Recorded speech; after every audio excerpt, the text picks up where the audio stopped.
Hi everyone, I am back with a celebrity reading recommendations list. So today is celebrity. I should really actually have him in frame because he's over there. Can I scoot my camera? There he is. It's Michael Sheen. So, if you don't know, you probably do know, Michael Sheen was in Twilight. He was in Good Omens.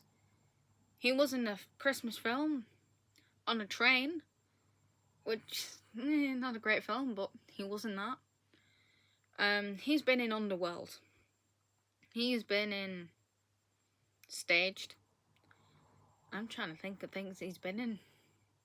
He's been in a long list of a whole host of things. He also reads. Now, this list was a very hard thing to compile, because this man is slightly secretive about the things he reads. So I could only find authors. Mostly. I got a few hints that he had read Discworld, he had read The Sandman. So a couple of these things he'd actually been in, not read. But I'm assuming he's read them because he's been in them. It's a bit like David Tennant. You remember the David Tennant one that I did. So, we are going to get right into this. That was a long intro. And he's just going to kind of linger in the corner. So we're starting off with a book called Masters of Sex. This was a TV show he was in. This is about the life and times of William Masters and Virginia Johnson, the couple who taught America how to love. This is by Thomas Mayer. So, should probably mention Lizzie Kaplan was also in this. So this is based on the real life story of the sex researchers. So before Sex in the City and Viagra, which says trademark at the top of this on here, America relied on Masters and Johnson to explore the secrets of the bedroom. The nation's top experts on love and intimacy, the pair conducted groundbreaking research. Much of it, though, is through direct observation from thousands of sexual encounters between hundreds of male and female subjects that flung back the curtain on America's most intimate habits, correcting the fundamental misconceptions about sexual behaviour and desire. So this is drawn upon interviews. I gave this 4 stars. However, I would probably never read this again. This was an interesting read. Definitely has plenty of information about the research they did. Some of which can be helpful for people now. Yes, I have said that. For the time, they were actually ahead in some demographics, but behind in others. They were very behind in LGBT, but they seemed excessively focused on heterosexuals. I also read this in Pride Month, so Pride Month did not Pride Month. We'll skip Sandman for now.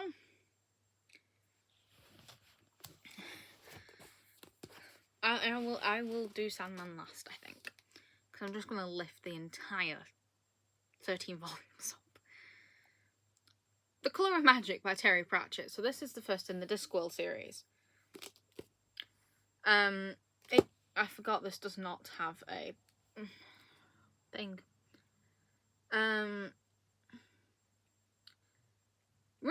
It does. Hang on. Rincewind, an inept wizard, takes on the job of shepherding a naive AccuRarity Two-Flower in his world's first tourist through a series of increasingly hazardous and outrageous adventures. Assisting Rincewind's rather inconsistent powers in protecting Two-Flower is the luggage, the sentient truck that follows him through all manner of adversity on its hundreds of little legs. Heroic barbarians, clonothic monsters, I think that's what that is, beautiful princesses, fairy dragons, they're all here, but none of them is doing business as usual. This did not deliver as much as I thought it would. I think the hype caught this one. It was unique in fantasy, but it's heading all over the place, I think. In this one, a lot of world building, and some characters stood out slightly more than others.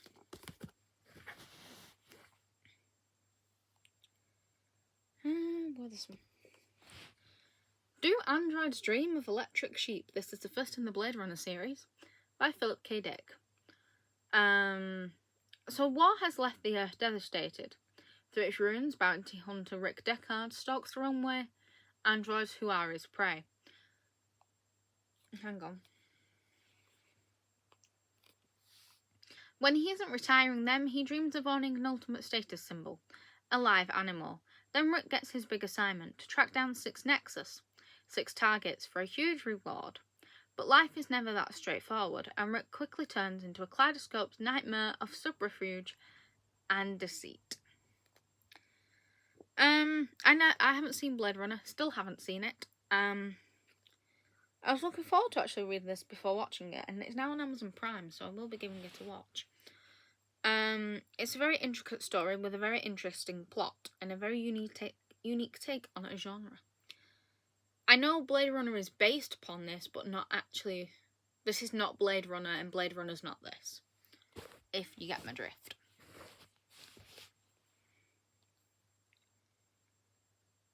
The Light Fantastic. Where are you? You're over here. It's funny because I've just filled my record. The Light Fantastic, the second in the Discworld series. I gave this one 4 stars. I didn't say that. I gave this one 4 stars also. So this one was an improvement of the first. Death actually appeared far more in this one, and he is a fantastic character. Very much a favourite of mine. More adventure, which made it more coherent, and more put together. The plot slowed down a little bit in this one, and it made a bit more sense.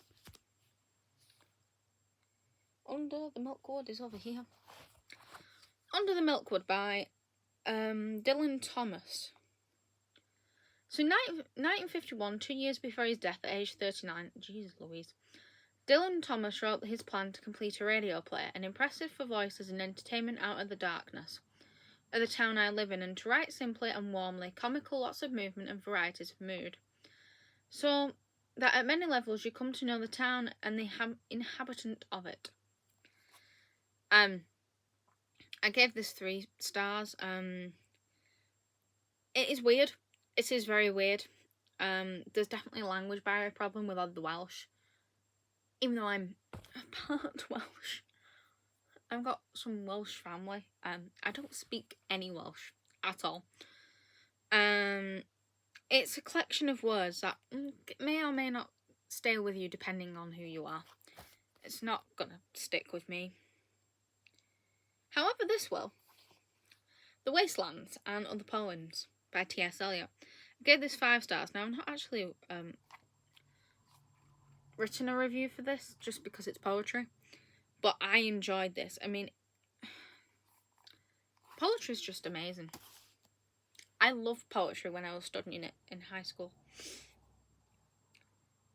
Again, another kind of fluke with Terry Pratchett. Equal Rights. This is the 3rd in the Discworld series, the 1st in the Witch one. What does it say? What does it say? A woman can't be a wizard.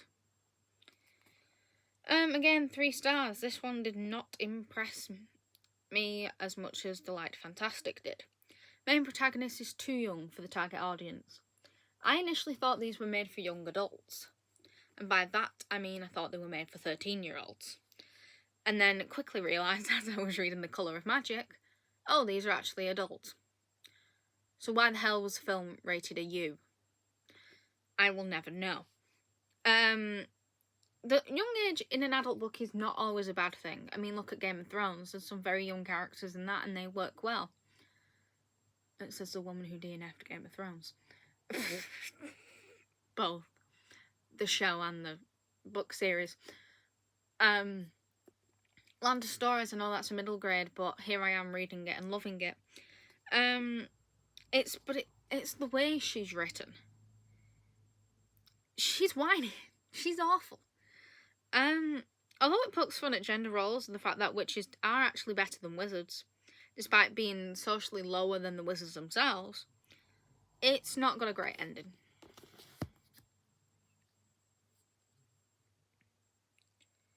Cosmic Puppets is over here. The Cosmic Puppets by Philip K. Dick. This is another sci-fi. When Ted Barton follows the inner compulsion and returns to the isolated, sleepy town of his birth, Millgate, Virginia, he is troubled to find the place that bears no resemblance to the one he left all those years before. It's even more alarming now to discover that it never did. When Ted discovers that this Millgate, Ted Barton died of scarlet fever at the age of 9, he knows something is seriously amiss. Imprisoned by a mysterious and invisible barrier, Ted attempts to find the reason for this seemingly impossible town and finds himself caught up in a desperate and epic struggle of cosmic importance. I mean, this was interesting. It's chilling. It's slightly disturbing. Think of Twilight Zone. You know, I hosted Twilight Zone Terror. I've got hair in my mouth. That's great. It's essentially a perspective of a battle between light and dark, but with its own twist and it on like a weird dimension in reality. And why is that her going there? Hang on. It's like a weird reality dimension. I don't know how many of you know. You know the new series, Stuart Fails to Save the Universe, from like The Big Bang and the new spin-off? I mean, it's only had one episode out, but think of that. That was a weird side tangent. Mort. My favourite in the Discworld series is Book 4, Mort. So this is the first in the death one. It's death comes to us all. When he came to Mort, he offered him a job. This I give 4 stars. I mean, this is my favourite. Death is my favourite character. He's so sarcastic. And then you got Mort. He's cool. And think of Hitchhiker's Guide to the Galaxy. And you've pretty much got it in one. The Man in the High Castle. Man in the High Castle by Philip K. Dick. So this is one of his cult novels. This is a 5-star. It gives us a horrifying glimpse of an alternative world, one where the Allies have lost the Second World War. In this nightmare dystopia, the Nazis have taken over New York, the Japanese control California, and the African continent is virtually wiped out. In a neutral buffer zone that divides the rival superpowers in America, lives an author of an underground bestseller. His book offers a new vision of reality, giving hope to the disenchanted. Can other better worlds really exist? I adored this. That sounds awful to say. I love a dystopian. I love a dictatorship dystopian. This is such an interesting perspective on history. I mean, it's a reverse political environment. It's created a world where you think about your modern politics and the political climate that we're currently in, and how bad certain countries have things, how you could reverse it, and how much things actually need to change, but also the fact of if this was real, because this could have easily been a reality. It blew my mind. Then I read Nye. So this is a play that by Tim Price that Michael Sheen was actually in. One man's dream of the NHS, from campaigning in the coalfields to leading the battle to creating the NHS, Aneurin Nye Bevan is often referred to as the politician with the greatest influence on our country without ever being Prime Minister. Confronted with death, his deepest memory leads him to the mind-bending journey back through his life. From childhood to mining underground, Parliament and fights with Churchill on an epic Welsh fantasia. This was incredible. I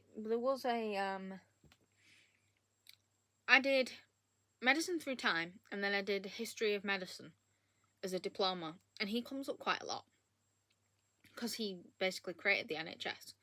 It's a very well written play, and it gives the historical points across in a very simple way so that anyone can understand it. It works well, it's fascinating, and I want to see this performed. Not by where I work though. We can't pull it off. I don't think anyone I work with watches this. I've not actually told them. I actually run YouTube. Ubik. This is another Philip K. Dick novel. This is Glenn Roositer is dead, or is he? Someone died in the explosion orchestrated by his business rivals, but even as his funeral is scheduled, his mourning employees are receiving a bewildering message from their boss. And the world around them is warping and regressing in a way that suggests their own timing's running out, even if it hasn't already. I gave this 3 stars. I wasn't wholly keen on this. It's very existential horror. It's psychic. It's yeah. I wasn't too keen on this. I was just hoping for a little bit more from it, really. Yeah, this could have done a bit more for me.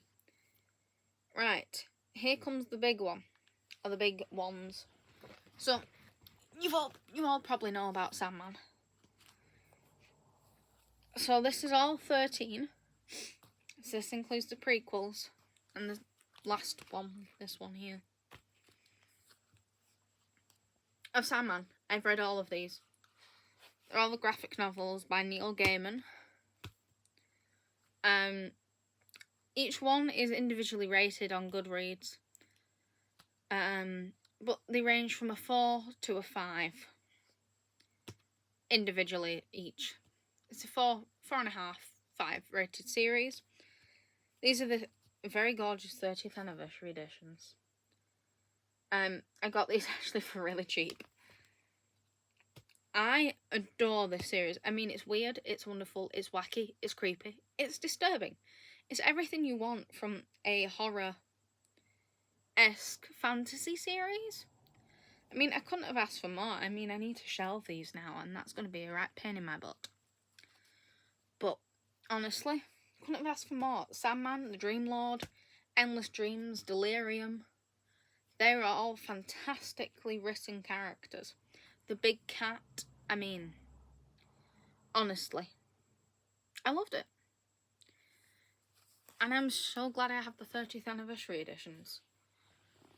I'm going to put those down because they weigh a ton. I have to somehow figure out how to shelve them. I mean, I already know where they're going, but I have to do it. So yes, that was what Michael Sheen has read. That guy right there. See, I couldn't do that because David Tennant's actually right in front of me. So yeah, so there is... I've got 3 more of these, technically, to do. Because I've added another. Shocker, isn't it? So I've got 3 more of these. That'll be an interesting endeavour. One is dead easy. Actually, 2 are dead easy. 2 out of 3 are really easy to do. Because I've actually read 2 of the books from one of them, so hey ho. I hope you enjoyed this, and I will see you next time. Bye.